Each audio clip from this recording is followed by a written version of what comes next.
All right. Thumbs up. We are playing Never Have I Ever. So you have the opportunity to say your own, and you've got to put your finger down if you have. Who would like to start us Oh, wait, off? we're really doing this? Oh, yeah, absolutely. I think the question is... Long sip. Is Rob going to participate? He would like to win. My thumbs have taken the vow of silence. You ready? For instance, never have I ever flown to Hawaii. Yeah, I win. Oh, I didn't mean to, but I did. All right. So now that we understand the rules of the game, we would love for you to play with us. Put your thumbs up. Never have I ever intentionally eaten an onion. Never? Never intentionally. No, Since childhood. since childhood. What is Wow. it about onions you don't like? Wow. Taste. So just the taste of them. So wait a minute. But the texture reminds me of the taste, and so I also have problems. What is... So when was the first time you had an onion? Problem with onions? I remember not liking onions since I was 4. But you had to have them at some point intentionally to get to the point that you knew you didn't like them. Thumbs down. No, false. That's not true. Did your caregiver I can't. Let me slip say them this. in? I can't remember ever intentionally eating an onion. I knew where you were going with that. I don't ever intentionally remember putting... Never, ever have I eaten octopus.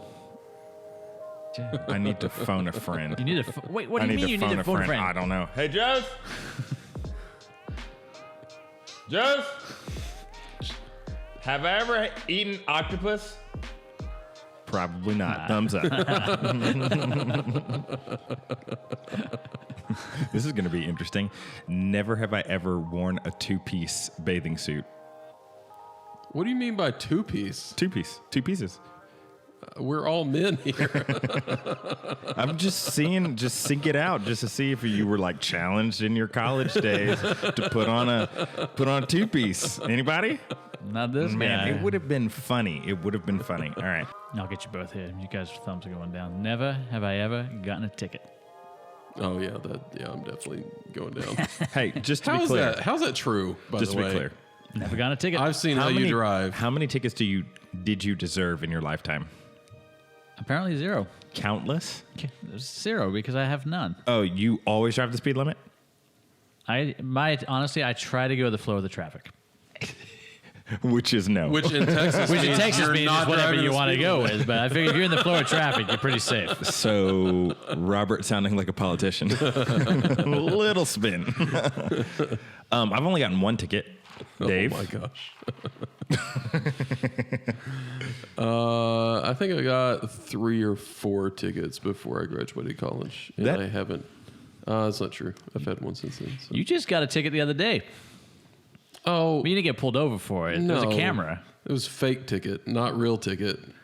I didn't actually do what they said I did ticket. Oh, that we've I'm heard not that. gonna That's what pay. everybody says, though. Contest. Who's the politician? I turned right on a red light and I stopped beforehand. I'm totally fine. You're not allowed to Are you make your going to contest argument. it? You don't have to. You don't have to. It's a the camera. red light camera tickets, and the state of Texas says they are illegal, and so they don't go on your record. So But do you have to pay? you don't have to pay. So what do you do? Like the only people that are paying are just volunteering their cash for. It's kind of like what some people might do with jury duty. This could be a great question. Oh, hey, Never have I ever intentionally ignored my jury summons. Oh, Now, is it ignored if you eventually go? If you eventually go, you cover up for the sins of the past, correct? no. No. Like if you got Have the you deal gotten and the you summons just and didn't thrown it away? respond to it, you didn't ask for an extension, you didn't do anything. No, you I've just- asked an extension, yeah. I'd say if you ask for have. the extension, that's fine. But Okay. like, I know of 'Cause people. I've I know definitely of put it people off. that will be like, "I never got it." Yes. They So- can't prove I ever got it. So we want to know How really about you? quickly. Tickets. How many do you have? Put them in the comments, even if you're embarrassed. And we also want to know Wait. if you've ever You think I'm intentionally embarrassed? No. Here's the good thing about Dave. done The jury skip duty. jury duty. Okay. All right. Never have I ever run from the police, either on a car or on foot. I'm trying to think. Hang on. This is your favorite story, bro. I probably did as a child. You probably did as a child. You were being chased by a police officer, one of your neighbor friends. He wasn't on duty. You made it sound like he was on duty, like an on-duty cop, like with lights flashing behind you. Did I specify? Dave? Never? No, I have never run from a police officer. I saw your thumb go down, and I want to hear that story. No. Well, to be very clear, lights weren't on, but we were trying to evade at the time, being pulled over. And maybe one of my friends, and it wasn't me, like I wasn't the person driving, but he definitely wrecked his car trying to evade the police officer. Yeah. So it was like an actual police officer in a police car? Yeah, we were on school grounds and we shouldn't have been, like late at night. And then we're like, is that a police officer? And it was. And so it's like, let's go. And as we started pulling away, he started pulling away. And so, you play too much Grand Theft Auto and you're like, left turn. And he like spun out into a ditch. And then the cop pulled up. No. We literally. Did you run? No, we didn't run. But we're like, oh my goodness, like this is even worse because it's not like you were doing anything. I mean, other than trespassing, but it wasn't like you were doing anything bad. But like speeding off and then wrecking to a ditch, it's like, what are you guys doing? Sort of deal. And so thankfully his car didn't get stuck. And so we continued down that street only to realize it was a dead end street. Gotta love the brain cells of 18-year-olds, man. So we got to the end of that dead end street and then we just put our seats down for like 45 minutes. We're not in here. We're not here. If we can't see his car, he can't see ours. Oh my goodness. Right? Like There's so much. So he hit a sign, right? So we knocked down the dead end street sign. And then there's skid marks into the ditch. So it's like, I wonder where they went. So he wasn't chasing you. Like Oh, no. He would have definitely found us if he was If chasing he us. wanted to. He probably just turned his car on to like scare us away. And so all that was really dramatic. Well, hey, welcome to ACC Talk. My name is Jarrell. I'm Rob. And I'm Dave. We have our fearless leader back with us today. Yeah, maybe. He's maybe. actually going to say words. A few. This week, we kind of planned at the beginning of the year that we were going to talk about who's in control of your life. And it's just kind of fitting just to talk a little bit about yesterday's untimely death with Kobe Bryant. It's interesting just when you always watch how people handle death and just process through that. And obviously, you hate to see that. I felt horrible for those families. And obviously, a lot of attention is on Kobe, but there was a number of other people in that helicopter. Yeah, there was 9 people, which was super crazy because there was a husband, wife, and daughter on there. Yeah. And so, yeah, super tragic.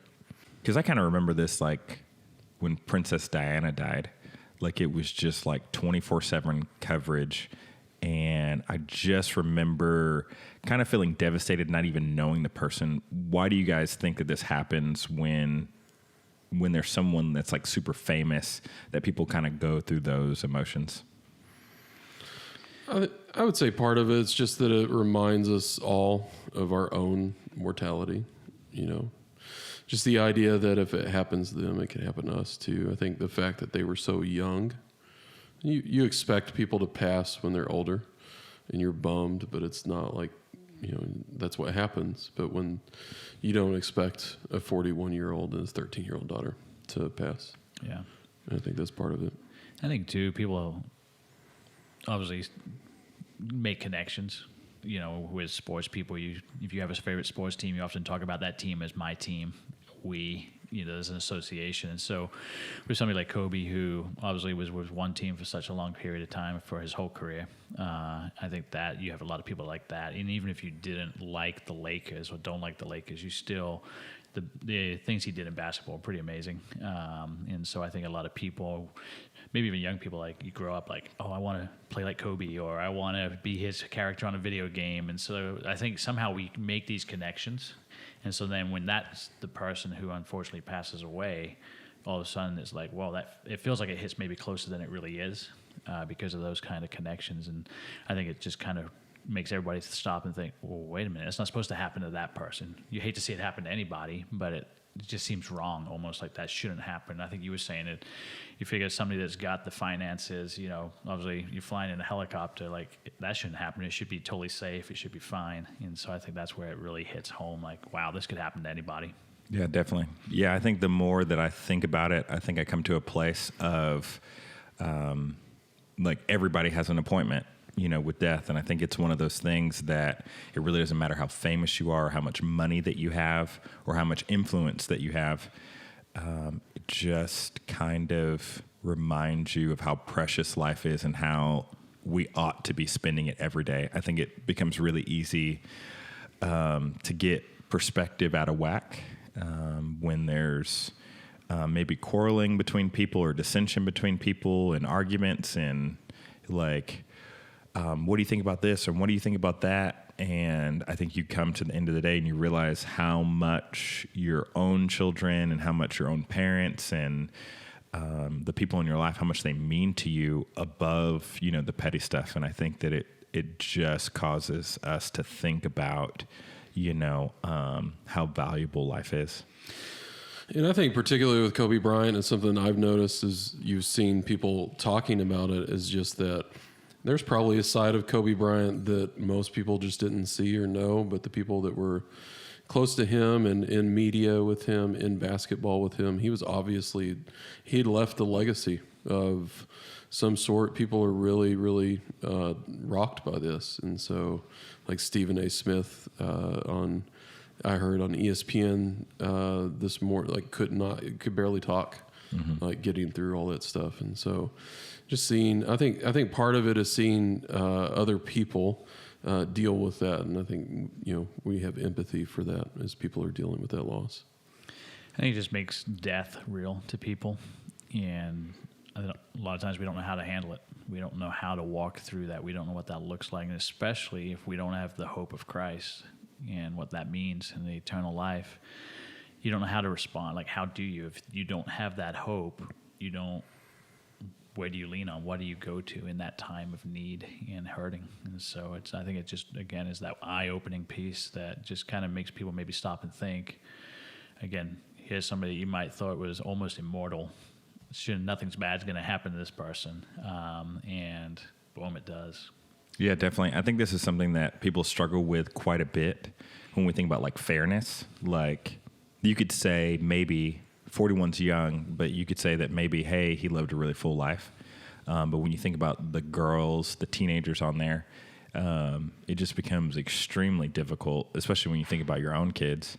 And I think the thing that people struggle with oftentimes, even Christians, is just fairness and how does that seem like it's fair. Yeah.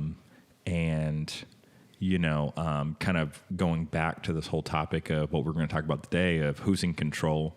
I think that is like something that a lot of people outside of the faith really struggle with, and even people inside the faith that have great loss.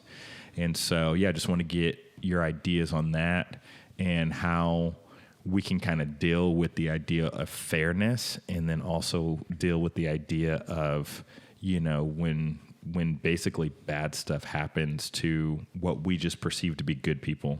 Yeah, I mean, it's a huge concept in that, and trying to figure out, that whole process and how you can evaluate that. And I think one of the key things we have to keep in mind is everything we know has a beginning and an end. And so obviously God doesn't. And so he doesn't think the way we think in that way. And so I think that's the first thing we got to remember is how we process things maybe isn't how God sees the big picture and all of that. And I think that's vital in that. I also want to make sure we understand that the brokenness that our world has and these kind of tragedies and the death, it breaks God's heart. That's not what he wants. And that's what really the whole story of the scripture is, how he fixes the problem, the sin problem that came into the world.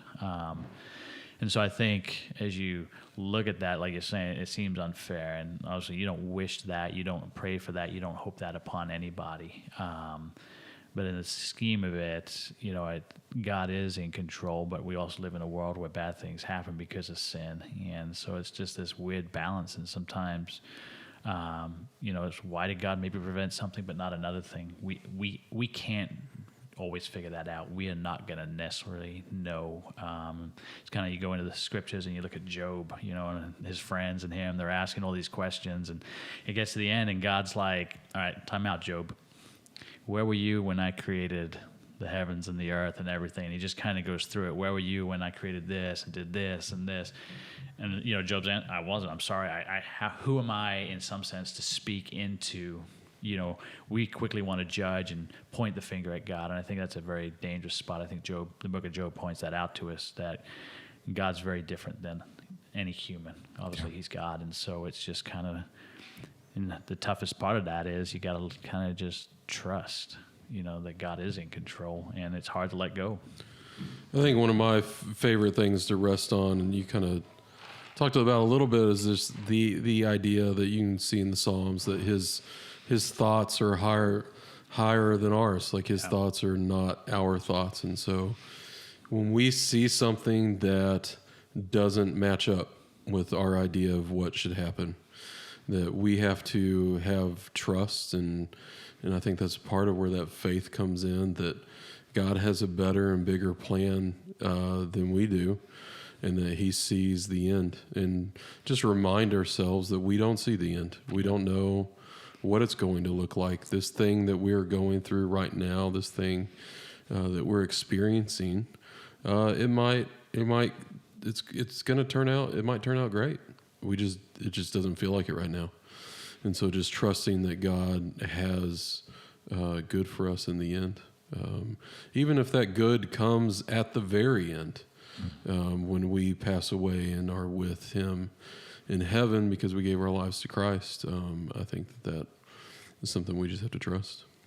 Yeah, something I was mentioning at our high school group last night is just the importance in this, because we can't always make sense of, because like I say, my father passed away going into my 8th grade year. We can't always make sense of it, and we may never even know why. But man, it is so important that at this moment right now that we realize that we aren't promised tomorrow.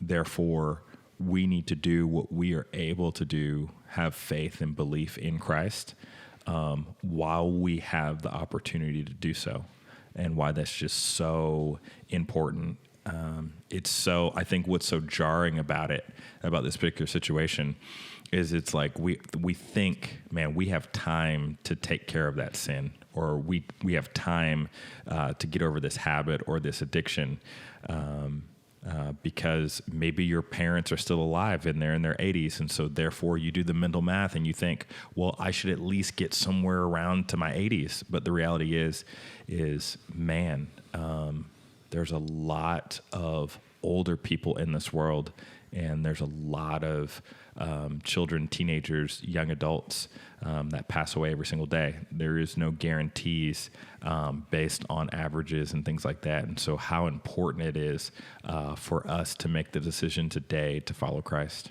Yeah. And let's also use that as just kind of a motivation for ourselves to continue to share that faith, because the people around us aren't guaranteed tomorrow either. And you may have a friend or family member that you need to share the gospel with. You need to share Christ with them. And you've been kind of putting it off because you're worried about it, or you're a little scared. But use this untimely death as motivation to say, hey, they're not guaranteed tomorrow either.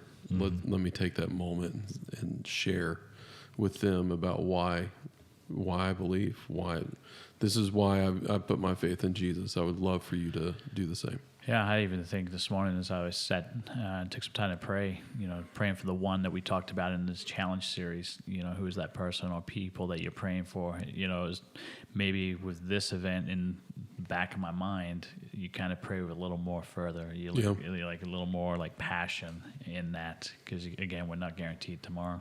Mm-hmm. All right. So where do we go from here? Some people are dealing with grief or disbelief, wondering how God may be fair. So how do we step out of this and on to the next thing?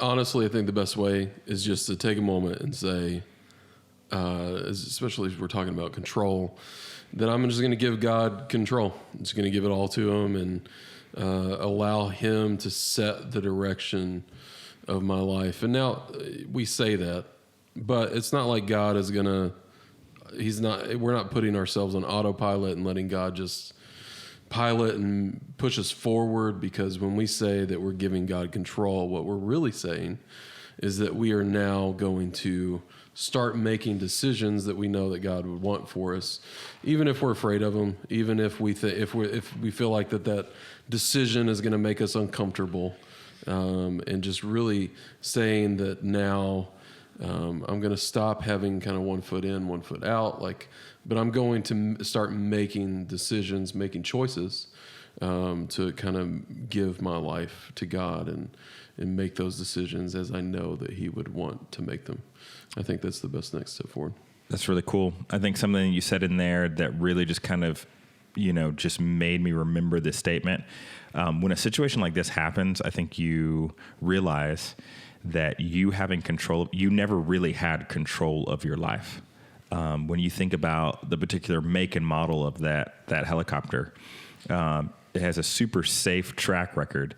And I've got to believe that there's no way that he would put his own daughter's life in danger, nor the lives of the other families, had he thought at any sort of way at the beginning of that day that it would end up like that. And so it's just super crazy in the sense that we just have to be vigilant and remember that no matter how much we do to try to gain control of our situations, really the control was never ours to have. It's always been in God's hands. So we can be anxious and we can worry about it, or we can give up those things to allow God to really be the Lord of our life. Yeah, and I think you've got to kind of stop and ask. I think, again, great time to kind of, when events like this happen, cause us to reflect. What am I really striving for? What is the purpose of life? What am I, going for? Because I think a lot of people would look at Kobe, obviously incredible successful career as a basketball player, continue to have influence, and obviously got a family, beautiful family. And a lot of people might look at it, that's what I want, and I'm going to be like Kobe, because you don't think something terrible is going to happen to an individual, and then it does. And so it makes you stop and say, what am I putting my hope in, really? I think it goes back a step further than what Dave's even saying. Obviously you hope somebody can get to that point to say, I'm going to let go and trust God. But how do I think we got to ask ourselves, what am I trusting in? What am I hoping for? What is my purpose in doing any of this? And if it's all about me, I think we're putting, obviously that's not what it's about. It's not about a man. It's about God. And so is our hope there. Because it's always interesting, again, as you look at people's response. And honestly, I think everybody means really well in a time like this. But you just watch, and I don't know the spiritual situation of everybody, obviously, but you see a lot of people talk about my thoughts and my prayers are with you. And it's pretty crazy how most of the times you'll never hear any reference to anything spiritual, but all of a sudden now it's prayers are there. And so there's this piece of us that just knows that it really is something with God. And there's this piece missing, and we don't know how to respond. And so I just think, gosh, if you're a person that will say, hey, my prayers are with you in this time, well, why would you say that? And just because there's some hope. I think that's just clinging to, reaching for something to put hope into in a situation that seems hopeless and despair. And so I think that's where I would challenge people to just say, what is your hope in? What are you striving for? What is that purpose? What is it that you are trying to achieve that you think is going to be what it's about? Yeah, definitely. So if you've come to that point in time in your life where you have evaluated where you're at and you realize that maybe your hope isn't in Christ or maybe your hope isn't in God, then we just want to encourage you to take that next step, to take that leap of faith, to believe in Jesus Christ. Because I think one of the things that you said before about how God doesn't see necessarily this beginning and end, it's because our souls are eternal. And so even though we've passed away from this lifetime, the reality is our soul continues to live. And so I think there's this piece where we don't want this emotional response from you, but really just this idea: have you thought about your eternity and wanting for that to be with God? And so if you are in that place and you want to do that, we just want to encourage you to reach out to us. And man, we would love to be able to walk you through that journey. We actually have a couple of groups that I think would be really great for someone that's in that spot of life coming up this semester. And one of them is a freedom group. And so freedom groups are really focused on the premise is that we all have stuff in our past that is probably holding us back in our life, that's holding us back in our relationship with God, holding us back in our relationship with others. And sometimes we don't even see it, we don't even know it. And so freedom is all about just kind of freeing us of that stuff. That's going to be on Monday nights. My wife and I are leading that group. And then also maybe you're new to faith and you're still figuring out, what does giving God control of my life look like? What does that do? And so we're going to have a fresh start group on Wednesday nights at the church. And so that group is really just about having that fresh start with God. First half of the group, we're really looking through, like, how do we believe in God? Why do we believe in God? What just walking through those questions and those beliefs. And the second part of the group is really so we believe in God, how do we have a relationship with him, and kind of walking through, the practical steps, like what is the Bible? What does that look like? How do I pray? How do I talk to God? And I think those are two really great options. If you're in that spot where you're ready to give God control, come hang out with me this small group semester, and I think it'll be beneficial for you. Very cool. Yeah, we this weekend we're starting a brand new sermon series. Really looking through the month of February, talking about relationships. And so we're going to kind of start with general relationships, the friendships, the people in our lives that we have. We're going to focus in probably in the following week on kind of that parent-child relationship. Week 3 is going to be around the covenant of marriage. And then week 4, we're actually going to be kind of talking to, okay, maybe I don't fall into any of those categories and I'm somebody who's single. And just kind of looking at how do we have those godly relationships next month. Very cool. Yeah, we'll be mirroring the same for next month for the podcast on relationships. And so we would love for you, especially on this podcast, to send in any questions that you guys have about relationships, maybe some things that are right, some things that are wrong, or anything that's specific to your life. And we would love to be able to answer those right here. Hey, thank you guys for joining us, and we'll see you guys next week. Air high five. That is what I did. High five the camera. MailChimp.